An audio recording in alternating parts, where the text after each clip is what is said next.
And sometimes you guys reach out to me with requests to cover stories, and I always write them down, but don't always get the chance to fit them into an episode. And so today, I'm taking 5 of the creepy and strange ones you've asked about and bringing them to you right here. Thanks, by the way, for the suggestions. I hope you enjoy it. There's 5 true crime cases you requested. Number 5. A predator in Canada. On a warm, sunny day in Ottawa, on August 6th of 2003, 27-year-old Ardith Wood set out on a bike ride to enjoy the great outdoors. And she was a student working hard to get her doctorate, so some time outside would be a nice change of pace. There were a lot of other people out that day, and when Ardith didn't return home, it was a bit concerning. She certainly wasn't the type of lady who would run off to somewhere without notice. She had far too much going on for her and was dedicated to her studies. And the only thing that made sense was that something bad must have happened. An accident perhaps, or maybe she ran into the wrong person. But could someone really have harmed her without having been seen with all the other bikers, joggers, and others out on Rockcliffe Parkway that day? Well, it appears so. Hundreds of volunteers jumped in to try and assist in locating the woman. They combed the trails, the water, the dense brush along Greens Creek. And days passed and fear spread. No one wanted to believe the worst, but deep down many knew Ardith was never coming home. It was ultimately a canine tracking dog that picked up her scent, and it led them to her body, hidden along the west bank of the creek. And by the looks of it, she had drowned, but this was no accident, as her head had been pushed underneath the shallow waters. And on top of that, all her clothes were missing.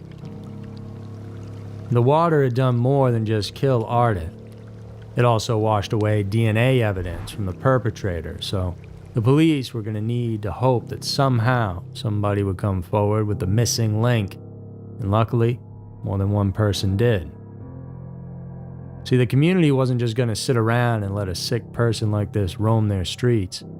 And soon tips began pouring in from those who were on the trails that day. And while nobody saw exactly what happened to Ardith, they did see a man on a bicycle who was acting strange. He was trying to approach women and lure them down some of the lesser-known bike paths. From all those descriptions, a composite sketch was created, and soon it was sent out all across Canada, posted on telephone poles, put in the papers, online, and in the news. It would take 2 years, but eventually Christopher Myers was brought in for questioning, and he certainly fit the profile, as this guy was a serial predator, a man who had already left a trail of victims in his wake. And 3 assaults in total, women grabbed and beaten, and more. 2 violent robberies on top of that. The most sickening part was, by his own admission, Myers didn't just commit these crimes for gratification, and he liked the control of it all, and that included the cat and mouse game he played with police. In August of 2003, were you the one who caused the death of Ardith Wood? No matter what anybody says, whatever a machine says, nothing. I did not kill nobody. Period. Which is why at first he tried to spin his own version of events on that day. He first claimed that he and Ardith had met and walked together, that she fell after a kiss. After that, he ran away in a panic, only to return and find her dead. You did put your hands full? Yeah. Yes. And what did she do? And then she came back. Yep. And then the girl walked up, and then I took off. But of course, the truth was much darker. He had drowned her. And ultimately, in January of 2008, Myers pled guilty to second-degree murder. And for that, he was sentenced to life in prison with no chance of parole for 10 years. And today, he still takes lithium, an antipsychotic medication, trying to keep his mind in check. But the psychological evaluations don't lie. And he is still at high risk to commit violent crimes, which is why he will most likely never be set free. Number 4. A teacher's mysterious end. And she was a woman who changed the lives of young people, an educator who found ways to reach her students beyond the classroom, often challenging them to a game of basketball as a way to connect, to guide them onto the right path. Charlene Thigpen was loved, respected, and admired. She came into the classroom every single morning ready to go, and then one day she just stopped showing up, and the rumblings as to why began to fester. On the night of February 27th of 1992, Charlene was last seen driving in Wilmington, North Carolina, heading north on Kerr Avenue. Behind her, another vehicle followed closely, a blue 1990 Mazda 626. That car belonged to her husband, Oliver. Days later, her vehicle was found abandoned in a parking lot near Helu Market. Inside it, there was nothing, no evidence to suggest anything bad had happened, and no important personal belongings left behind. It appeared like she had parked and got into another person's vehicle from somebody she probably knew. But who? Oliver, of course, was asked what happened that night, but he feigned ignorance, saying him and his wife went their separate ways on that road, that she was going to go run errands. Where and why, he didn't know exactly. Some weeks passed, and then on April 23rd in Brunswick County, a group of state workers cutting grass near power lines along Highway 7476 ran over something in the overgrown brush, a discarded old sofa. And as they moved the debris out of the way, what they found beneath it was 2 large trash bags, and inside them were the badly decomposed body parts of Charlene. Her remains had been left exposed to the elements for so long that medical examiners weren't able to determine an exact cause of death. And there were signs of damage to her neck, possibly indicating strangulation, but in the end, nothing definitive enough to mark it as the cause. But whatever had happened, well, someone had gone to great lengths to dispose of that body. The discovery of Charlene shook those at Myrtle Grove Middle School, where she taught especially. And she was one of the good ones, so something like this just rocked everybody's foundation as to what school and even life is all about. Sure, it can feel safe and controlled for the most part, but in the blink of an eye, that can all change and the facade can come crashing down. It can take time to rebuild that bubble, and what helps is finding answers. Though in this case, there are none, so it's much harder to do. She never spoke ill of anybody. She was a strong Christian woman, very involved in her church.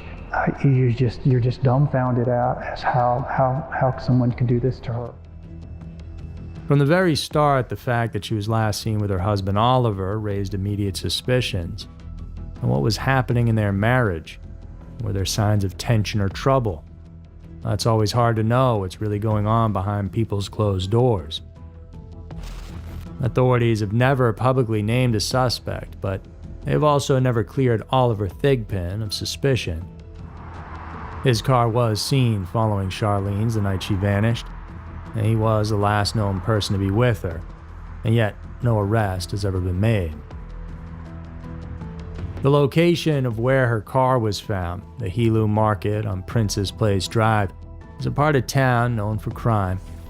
So it is possible someone took her against her will, or maybe she was even forced out of her car by somebody she knew.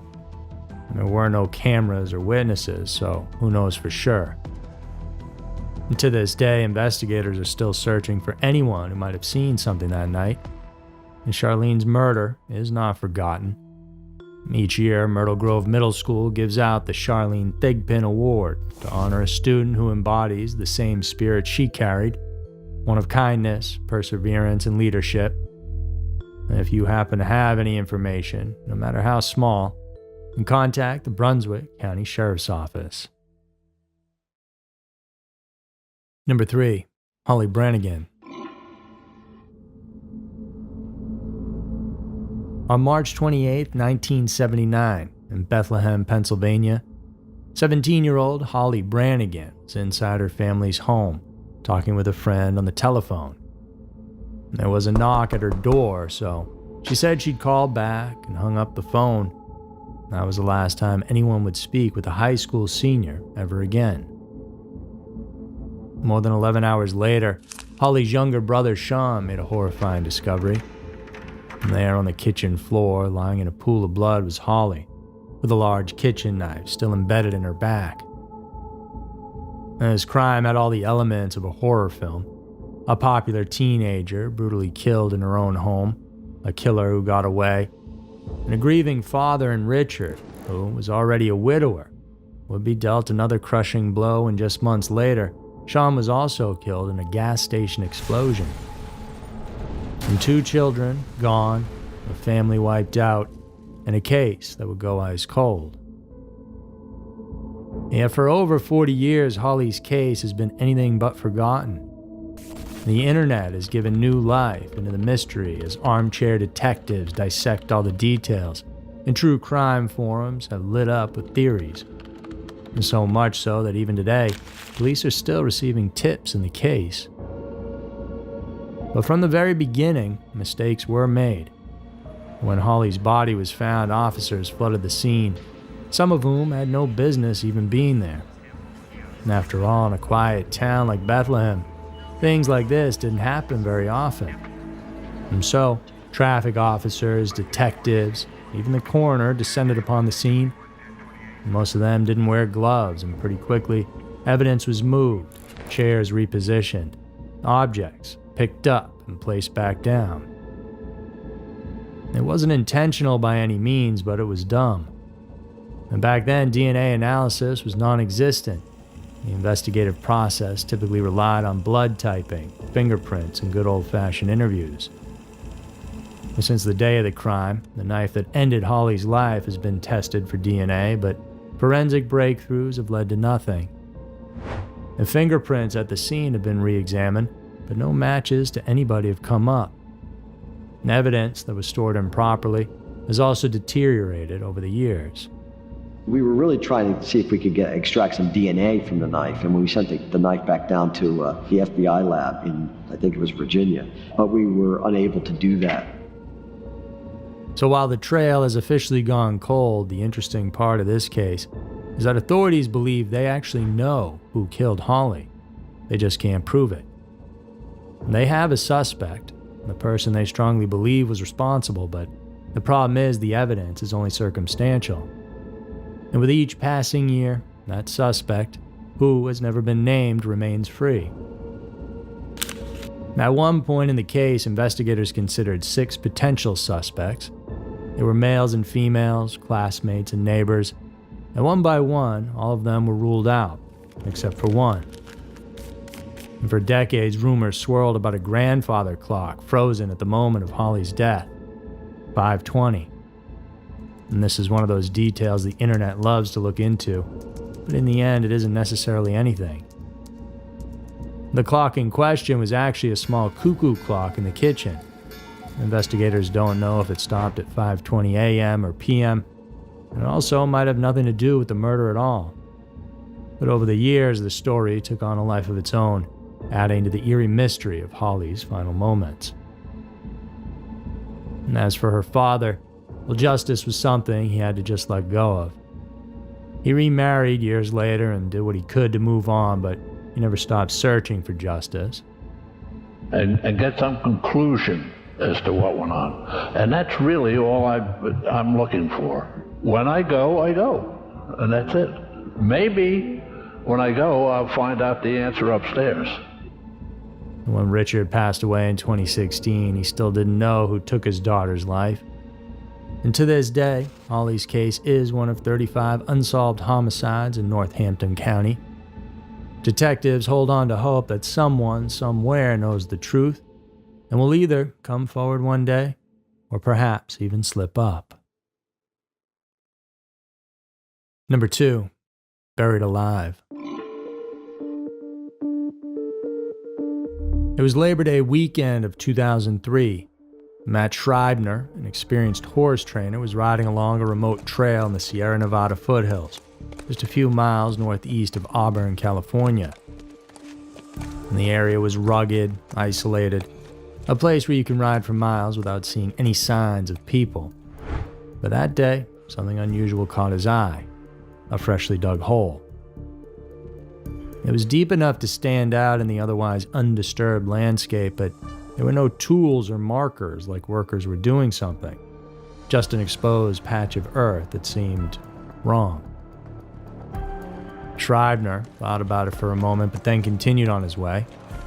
A week later, though, he returned to the same trail, and this time a mattress had been dumped at the very same spot. Well, again, it was odd, but the area was known as a dumping ground. And it wasn't until he saw the local search teams gathering nearby that the pieces started clicking into place. Justine Vandershoot, a 17-year-old girl, had recently vanished without a trace, and that hole in the ground was about to become the epicenter of this case. At the time, Justine was just weeks away from starting her senior year of high school. She had a close-knit group of friends, loving parents, and a bright future. But on the morning of September 2nd, her parents, Dawn and Lynette, woke up to an eerie silence in the house. And Justine's bedroom was empty, and her truck, normally parked right outside, was gone, and then panic set in. It's just not like her to just go off in the evening, not call or something. She is very responsible. She wasn't one just to take off and go. That's not our family. We're a very tight family. The Vandershoots contacted the police immediately, and as the hours stretched into days and then weeks, a dark cloud of dread settled over Auburn, and something about it all felt sinister. Investigators turned their attention to those closest to the girl, and it didn't take long for them to zero in on two names: Danny Bessemer and Brandon Fernandez. And Danny was Justine's boyfriend, but their relationship wasn't exactly a healthy one. Their friends described him as controlling and jealous, the kind of guy who needed to know where she was at all times. And on top of that, he had a temper. And Brandon was his best friend, always following close behind. The two did everything together, so if one of these guys was involved, then the other likely was as well. He was murdered. Now suspect, the boyfriend, Daniel Besmer, talked exclusively with KCRA. Did she have anything to do with Justine's disappearance? Absolutely not. Detectives had a gut feeling these two knew more than they were letting on. When the FBI got involved, that suspicion turned into a certainty. And federal agents split them up. Brandon was interrogated at the FBI office in Sacramento. Danny was questioned at the sheriff's department. The goal was to freak them out, and just to get one of them to crack. And eventually, Brandon did. Agent Jeff Rennick, known for his ability to extract confessions, especially in cases involving children, looked him in the eyes and asked, Have you ever seen anyone die? Brandon, yes. And the weight of those words broke him, and Brandon confessed to everything. He led investigators to Justine's grave, the same spot where Matt Schreibner had seen that hole in the ground weeks before. And because it had been pre-dug, it was clear that this was no crime of passion. It was all premeditated. Danny, tired of the jealousy, decided to strangle Justine one night to get his revenge for making him feel that way. The thing about it, though, he wasn't strong enough to fully finish the job. When they brought her to that hole, she was actually still alive. The autopsy revealed that somewhere beneath that dirt, she had taken her final gasping breaths, all alone, trapped, fighting against the inevitable. Now cornered, Danny admitted to strangling his girlfriend, but tried to shift the blame onto Brandon, claiming he was the mastermind of it all. And Brandon, of course, said the opposite. And at the end of the day, Justine was still dead, and both of them had played a role in making sure she never came home. And so, Danny went on to receive 25 years to life, and Brandon got 15 years to life. In 2018, though, California changed their laws, and so currently Brandon is trying to fight his way out, claiming he was just an unwilling participant, threatened by Danny. As to how that will all unfold, well, we'll all have to wait to find out. Number 1. Angelica Sandoval. On the night of February 23rd of 2011 in Alamosa, Colorado, 21-year-old Angelica Sandoval pulled into the driveway of her home. And she had just picked up her laundry and had her 1-year-old daughter with her, and just taking care of those everyday mundane tasks. She unbuckled the baby and took her inside along with some of the laundry in one hand. She headed back out to retrieve the rest, and about 15 minutes after that, her brother, who was inside, realized she hadn't come back, which was strange. He went to check on her, expecting to find her chatting on the phone or maybe fumbling with the laundry. Instead, he found an eerily still scene. Her car door was hanging open with the keys still in the lock. Her purse was abandoned with the contents spilled out on the seat, floorboard, as if it had been knocked over. Her cigarettes and phone, and things she never went anywhere without, were inside the house. A single mother who adored her child wouldn't just walk away. But Angelica, she was most certainly gone and has never been seen again. And when you look at what she had scheduled on the calendar in just 10 days, well, things begin to add up, even though they're still not proven. See, Angelica had a target on her back, because in just a week and a half from that day, she was due to take the stand in a high-stakes trial. She was going to testify against Jose Luis Meraz, a man she knew, a man whose voice and tattoos she recognized when he broke into her home wearing a mask just months earlier. It was November of 2010, and she'd been sleeping when Meraz allegedly forced his way inside and threatened to shoot her and her baby and then robbed her of $200 before tying her up with duct tape. And he was arrested. Angelica was the only person who could bring him to justice. And without her testimony against him, Meraz could get away with the charges of kidnapping, robbery, and cruelty to a child. So when she vanished, the case against him conveniently crumbled. And just like that, the charges were all dropped. Meraz, though, still in jail on other assault charges, was denied any involvement in Angelica's disappearance because he was in jail. Without direct evidence tying him to the crime, there was nothing investigators could do. They couldn't get him on the robbery case, and then they couldn't get him on her disappearance. Angelica was the eldest of 6 siblings, a young mother trying to carve out a future for herself and her daughter. She worked as a waitress, balancing life's struggles like so many before her, and yet in the span of just minutes, her story became another small-town mystery. Yes, my niece is Angelica Sandoval. She's been missing since February 23rd, 2011. She has a beautiful daughter, and he misses her dearly, and a wonderful family that misses her. Just need help and have faith that she will someday be found. Her mother now raises the daughter she left behind, and her name lingers and whispers throughout Alamosa, and her case remains unsolved. And if you know anything about the disappearance of Angelica Sandoval, well, now is the time to speak. Because someone out there knows exactly what happened that night, and it's time the world does too. And so there were 5 true crime cases you requested. Thank you so much for tuning in. If you want more content like this, remember to subscribe and hit the bell so you know when we're posting out our new content. It's 2 new episodes every single week. Thanks so much for stopping by. You guys stay safe out there. I'll see you soon.